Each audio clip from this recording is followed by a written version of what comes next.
Bismillahirrahmanirrahim. Assalamualaikum warahmatullahi wabarakatuh. Semangat pagi, Bapak Ibu dosen dan rekan-rekan mahasiswa sekalian. Izinkan saya Bunyadi dengan nomor induk mahasiswa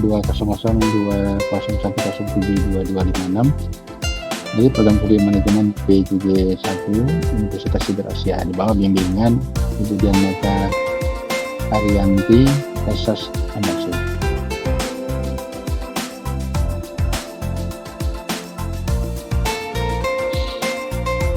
Pada kesempatan kali ini saya akan mempresentasikan laporan penelitian tugas UAS mata kuliah MKDU Bahasa Indonesia. Adapun judul laporan penelitiannya adalah peran strategis manajemen SDM dalam meningkatkan kinerja organisasi. Penelitian ini merupakan kajian komprehensif mengenai kontribusi vital manajemen SDM atau MSDM strategis dalam mendorong pertumbuhan dan efisiensi organisasi, mencakup analisis mendalam terhadap faktor internal dan eksternal, studi kasus industri juga, kemudian perbandingan praktik terbaik dari berbagai sektor.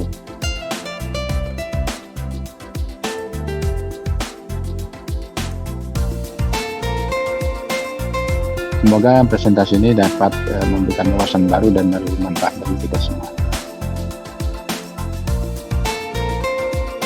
Dalam pembuatan laporan ini, saya mulai dengan abstraknya sebagai berikut.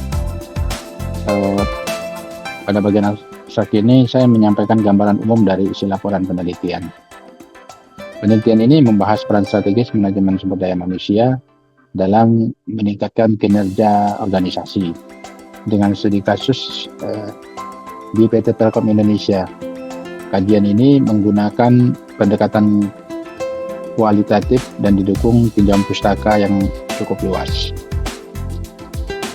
3 poin utama yang diangkat dalam penelitian ini yaitu pertama, analisis komprehensif, yaitu menelaah hubungan praktik MSDM dan kinerja organisasi melalui analisa SWOT. Nah, yang kedua, fokus pada fungsi kunci, yaitu membahas rekrutmen strategis, pelatihan, manajemen kinerja, dan kompensasi yang adil. Dan yang ketiga, itu aplikasi strategis, menyoroti dampaknya MSDM terhadap budaya organisasi dan kinerja keuangan, serta studi kasus sukses seperti Google. Hasilnya menunjukkan bahwa MSDM strategis sangat penting untuk mencapai keunggulan kompetitif organisasi. Jadi saya rasa sudah lengkap, yaitu ada latar belakang, ada poin, kemudian terakhir hasilnya. Hasilnya menunjukkan MSDM sangat penting untuk mencapai keunggulan kompetitif organisasi. Kemudian kita lanjutkan.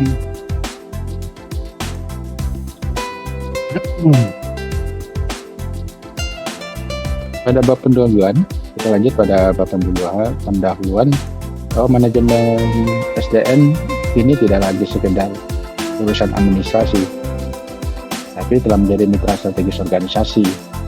Transformasinya mencakup pengembangan talenta, budaya kerja, dan keterlibatan karyawan. Namun tantangan tetap ada, banyak organisasi masih kesulitan menerapkan MSDM efektif, seperti kesenjangan keterampilan, retensi dari karyawan, dan adopsi teknologi human resources. Di sisi lain, era digital dan AI membuka peluang sekaligus tantangan baru. MSDM harus mampu beradaptasi, meningkatkan keterampilan SDM, dan menjaga relevansi fungsi-fungsi human resources demi mendukung kinerja dan daya saing organisasi. Saya pikirkan.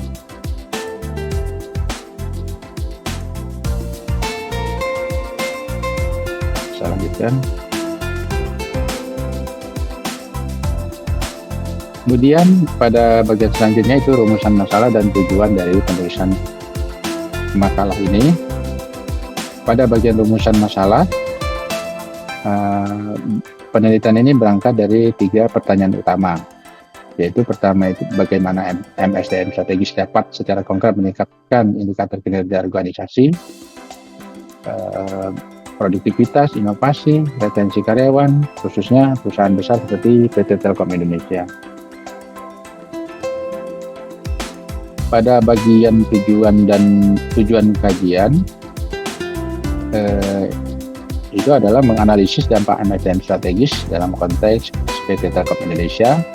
Yang kedua, mengidentifikasi best practice dari perusahaan global seperti Google dan menilai kesesuaiannya untuk Indonesia. Dan yang ketiga, sebagai tujuan dari kajian ini adalah merumuskan strategi yang memanfaatkan teknologi digital dan kepentingan adaptif dalam menjawab tantangan masa depan. Kita lanjutkan pada bagian tinjauan pustaka, merupakan bagian dari penelitian ini. Adapun penelitian ini mengacu pada 4 konsep utama yang relevan dalam manajemen strategis, SDM strategis. Pertama, teori motivasi karyawan. Ini mengacu pada hierarki kebutuhan Maslow 1943 dan teori 2 faktor Herbert 1959 yang membedakan faktor motivator dan higienis. Teori ini yang menjadi dasar dalam perancangan sistem kompensasi dan pengembangan karir. Nah, yang kedua sebagai daftar tinjauan pustakanya adalah keadilan organisasi dan komitmen karyawan, keadilan distribusi, prosedur dan interaksional terbukti meningkatkan komitmen dan mengurangi turnover intention. Kemudian tinjauan pustaka berikutnya evolusi fungsi MSDM oleh David Ulrich 1997 dalam bukunya Human Resource Champions, yang menyatakan bahwa peran MSDM telah bertransformasi dari administrasi menjadi mitra strategis organisasi.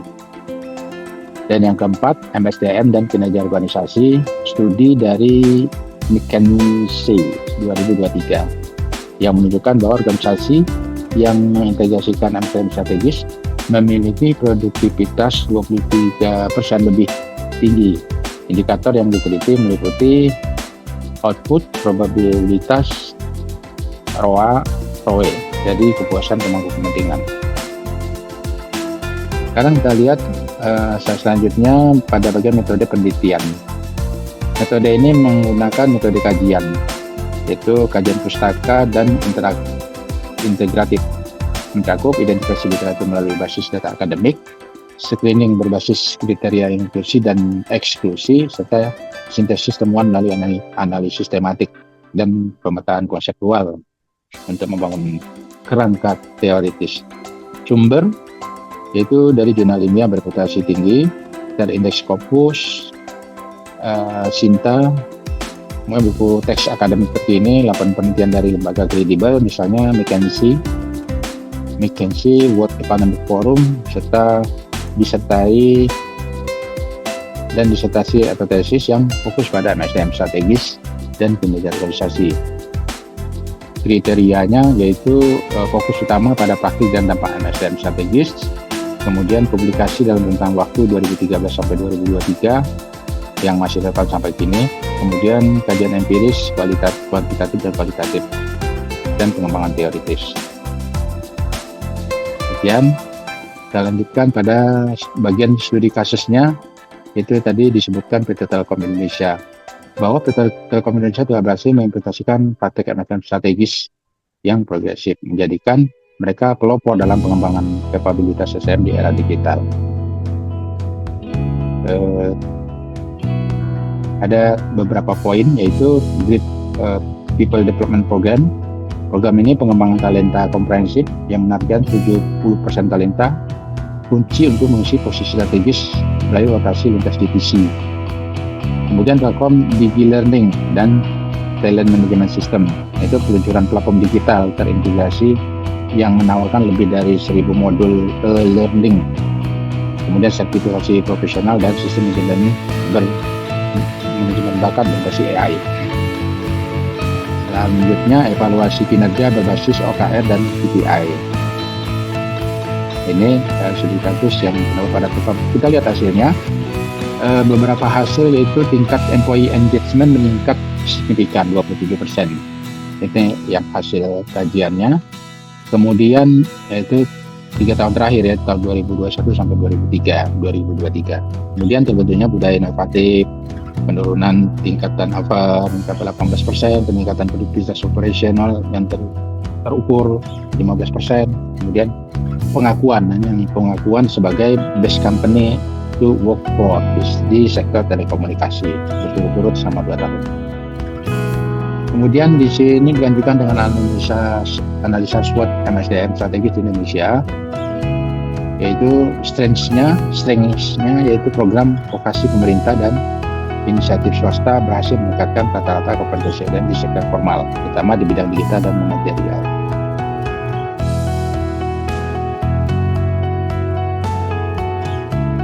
Jadi penelitian ini menganalisis bagian SWOT untuk memahami implementasi SDM strategis di Indonesia. Kita bisa lihat di sini ada strengths, weakness atau kelemahan, opportunity atau peluang, dan ancaman atau threats. Dan pembahasan analisa SWOT dan SDM strategis di Indonesia. Selanjutnya di penelitian ini diterangkan tentang teknologi dan kepemimpinan dalam SDM. Model kepemimpinan strategis dalam SDM itu terdiri dari kepemimpinan transformasional, yaitu yang kepemimpinan yang menginspirasi karyawan melalui visi yang jelas dan menantang status quo. Mereka mendorong inovasi dan pengembangan berkelanjutan.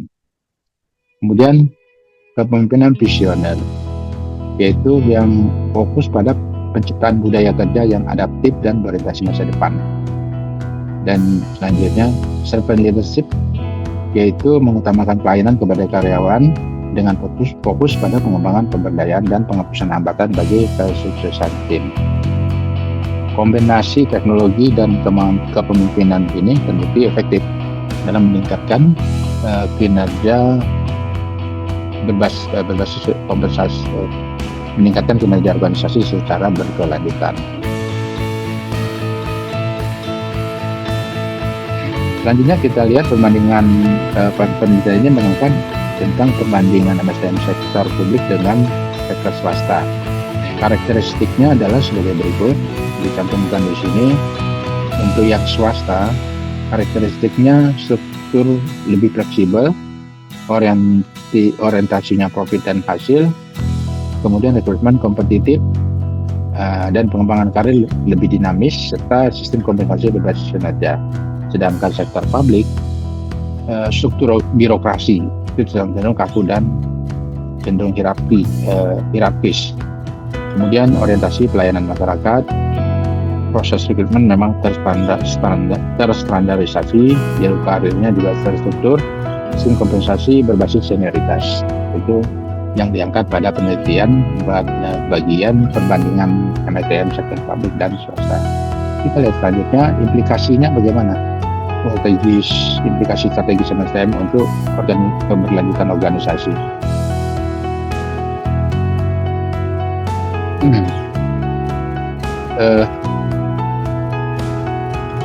Implikasinya, penelitian ini menunjukkan bahwa MSDM strategis memiliki peran penting dalam mendukung keberlanjutan organisasi. Pertama, struktur organisasi menjadi lebih adaptif, melalui promosi lintas fungsi, kerja agile, dan pengambilan keputusan lebih cepat dan kolaboratif. Kemudian pendekatan talent centric yang difokuskan pada pengembangan dan retensi talenta terbaik melalui mentoring. Yang ketiga, people analytics digunakan untuk mengukur keterlibatan, memprediksi turnover, dan mengoptimalkan implementasi pelatihan yang berbasis data yang komprehensif. Dan terakhir, respon proaktif terhadap lingkungan eksternal. Jadi, penting untuk menghadapi perubahan regulasi, demografi tenaga kerja, dan tren global. Berikutnya kita lihat best practice di Google dan negara maju lain. Seperti Google, itu mengimplementasikan filosofi people first yang didukung oleh data analitik melalui Project Oxygen. Google mengidentifikasi 8 perilaku kunci manajer efektif, termasuk pelatihan dan pemberdayaan tim. Kalau negara maju seperti Jepang dan Amerika, pada penelitian ini menjelaskan bahwa pendekatan Kaizen itu di Jepang, perbaikan atau artinya perbaikan berkelanjutan, tidak hanya berfokus pada proses produksi, tapi juga pada pengembangan karyawan jangka panjang melalui latihan silang dan rotasi pekerjaan. Budaya loyalitas antar karyawan dan perusahaan diperkuat dengan sistem senioritas dan jaminan pekerjaan. Kemudian kalau di Amerika, para penelitian ini dijelaskan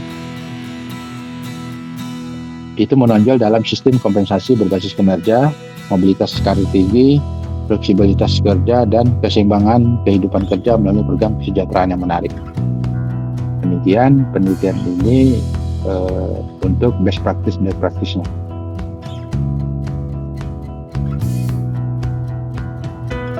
Fungsi MSM dan dampak strategis.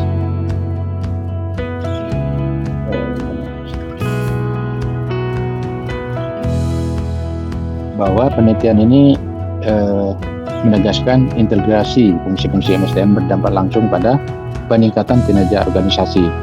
Pertama, rekrutmen berbasis potensi, berfokus pada culture fit and potential fits. Terbukti menurunkan turnover hingga 40% dan meningkatkan produktivitas 15-20%. Kemudian dijelaskan juga pelatihan berkelanjutan melalui reskilling, AI, dan coaching. Ini mendorong inovasi dan memperkuat employee branding. Selanjutnya, manajemen kinerja proaktif.